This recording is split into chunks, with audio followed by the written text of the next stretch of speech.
Olá pessoal, tudo bem? Então nós chegamos no 15º capítulo deste livro, Libertação. Esse capítulo, ele está finalizando toda essa trama que nós estamos lendo juntos. 15º capítulo se chama Finalmente o Socorro. E nós temos mais 5 capítulos aí para finalizar o livro. Então você que ainda não conseguiu ler, leia. Esse capítulo é muito interessante porque ele nos dá ensinamentos preciosos para quem trabalha com a mediunidade, para quem trabalha na orientação mediúnica, na responsabilidade de cada um de nós.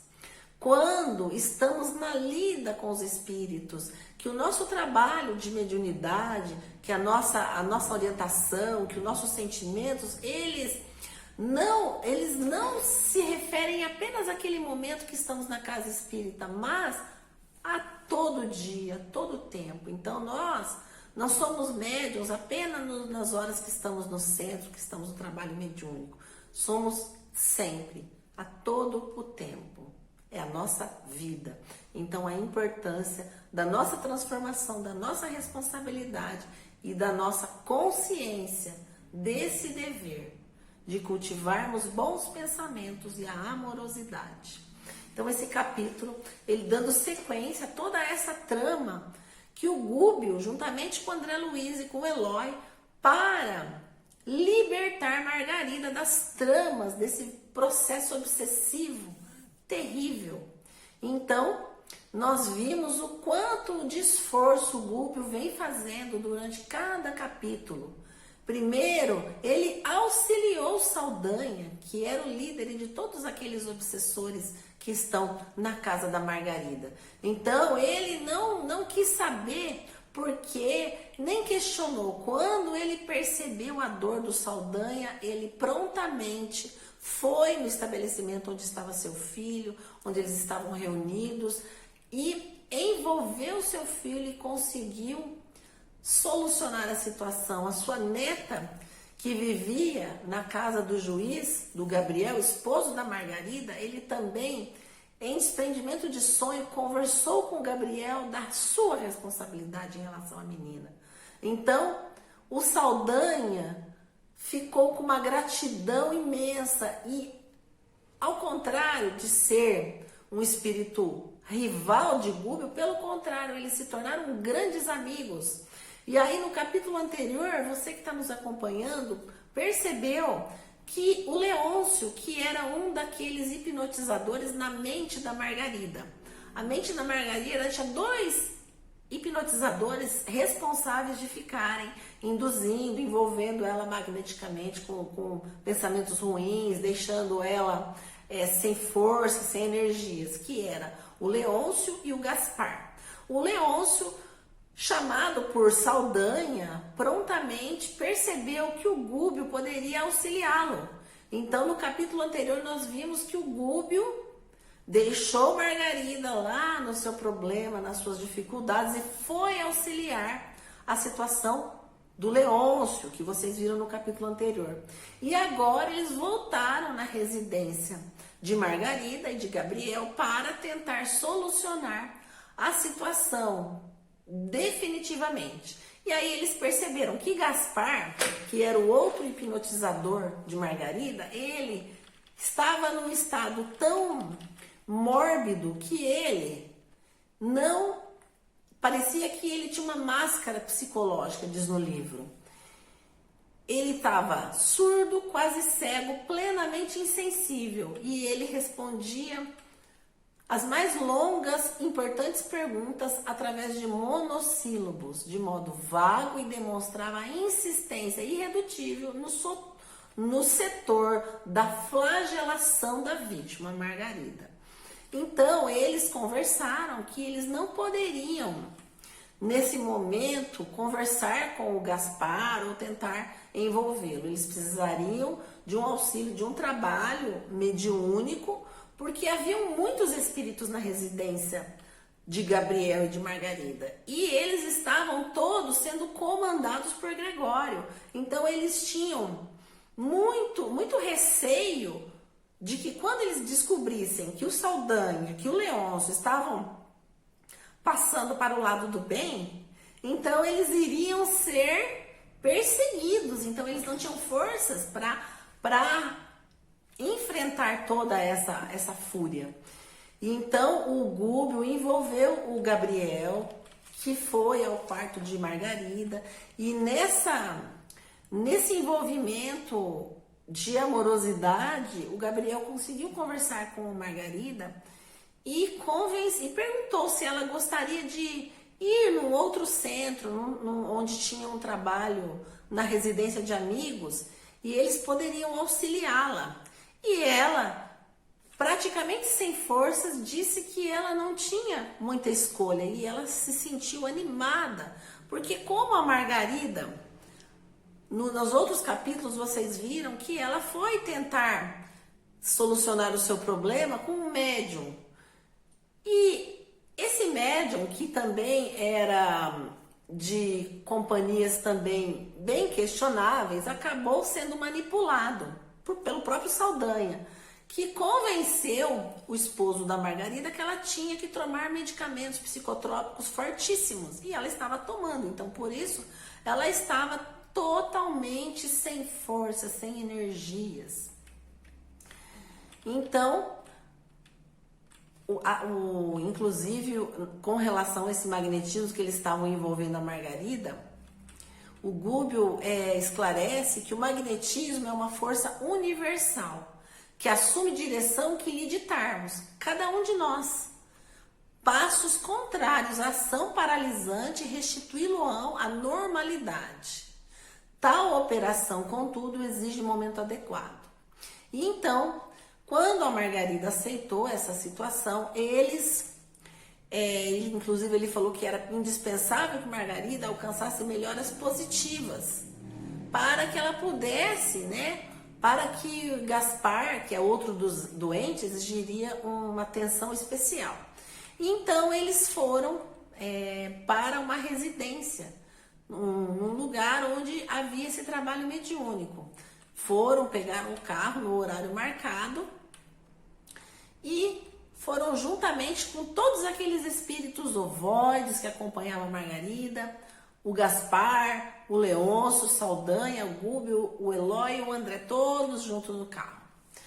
Então, eles foram para essa residência, e quando eles chegaram, foram muito bem recebidos, e lá havia um outro benfeitor.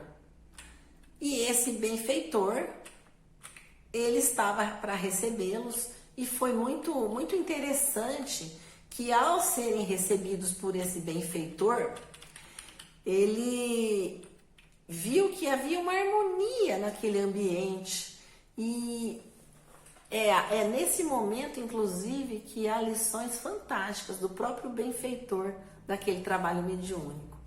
Ele fala o seguinte, que o Gúbio, inclusive, indaga, vê a harmonia, vê aqueles médios. Ele pergunta, o Sidônio, que era o protetor daquele trabalho mediúnico.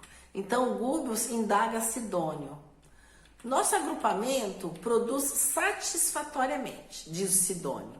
Entretanto, poderia levar a efeito mais ampla colheita de bênçãos, se a confiança no bem, o ideal de servir fossem mais dilatados em nossos colaboradores no plano físico.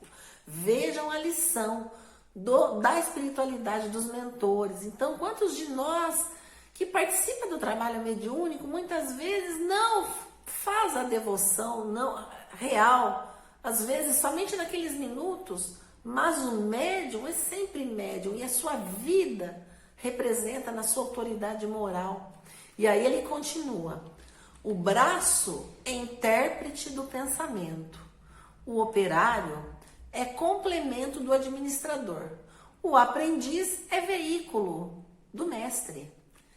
Sem companheiros encarnados que nos correspondam aos objetivos da ação santificante, como estabelecer a espiritualidade superior na crosta da terra?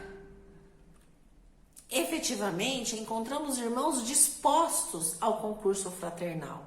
Embora forçoso é dizer, a maioria espere a mediunidade espetacular a fim de cooperar conosco. Não procuram saber que todos somos médiuns de alguma força boa ou má, em nossas faculdades respectivas. Não aceitam as necessidades do serviço que nos aconselham a buscar o desenvolvimento substancial da autoiluminação através do serviço aos nossos semelhantes. Esquecem-se que a mediunidade é uma energia peculiar a todos, em maior ou menor grau de exteriorização. Energia essa que se encontra subordinada aos princípios de direção e à lei do uso, tanto quanto a enxada que pode ser mobilizada para servir ou ferir. Nossos amigos não percebem o valor de uma atitude desassombrada e permanente de fé positiva dentro do caminho louvável. Haja o que houver, haja o que houver. Quantos problemas, quantas dificuldades, meus irmãos, enfrentamos. Mas, haja o que houver, fé inabalável. E não obstante, cuidarmos devotadamente da crença deles. E aí, nesse capítulo, eu não vou ficar aqui passando todas essas informações, porque é para você ler. Mas eles dão lições fantásticas. E aí, eles então passam ao trabalho mediúnico propriamente dito. E quando eles estão reunidos, são 4 homens e 3 mulheres nesse trabalho. E o Sidônio, que era o mentor do trabalho, e eles contavam, então tinham 9 encarnados. Sabe quantos desencarnados tinham naquele momento? 21. Então, quando nós falamos que o trabalho da espiritualidade é conduzido, é envolvido e é controlado pela espiritualidade amiga, vejam um exemplo fantástico. E aí eles se utilizam daqueles instrumentos precários, como eles mesmos disseram, mas eles conseguiram então, esses espíritos, encaminharem todos aqueles espíritos ovoides que estavam envolvendo a Margarida para, então, terem mais energia, mais forças. Gúbio e Sidônio, em esforço conjugado, efetuaram operações magnéticas ao redor de Margarida, desligando esses corpos ovoides. Então, eles, inclusive, colocam da grande força neurica, com a devida compensação de fluidos, ela pode operar verdadeiras transformações. E então, eles trouxeram Gaspar, que era esse espírito que estava junto com o Leôncio lá na magnetização cerebral de Margarida, para que ele pudesse recolher o benefício do contato dos companheiros materializados, tal como acontece, né? Como a gente já está acostumado. Então, os sentidos do insensível perseguidor foram despertados e ele conseguiu, então, restabelecer a visão, a audição, o tato, o olfato, e foi intensificado. E quando ele se deu conta, né, ele se aproveitou dos benefícios da médium, Dona Isaura, ela em verdadeiro processo de envolvimento, aquele médium, e aí ele foi esclarecido pelo seu esposo. E então, quando eles conversaram, né, com o espírito, mas ele estava numa situação muito complicada e ele não pôde ter um diálogo, que até eles não citam, mas foi bem exaustiva toda essa situação, essa magnetização, que foi fundamental para que ele, no livro inclusive conta que foram 30 minutos de exaustiva emanação de forças, né? Gúbio, porém, vendo Saldanha espantadiço, obtemperou, o triunfo essencial ainda não veio.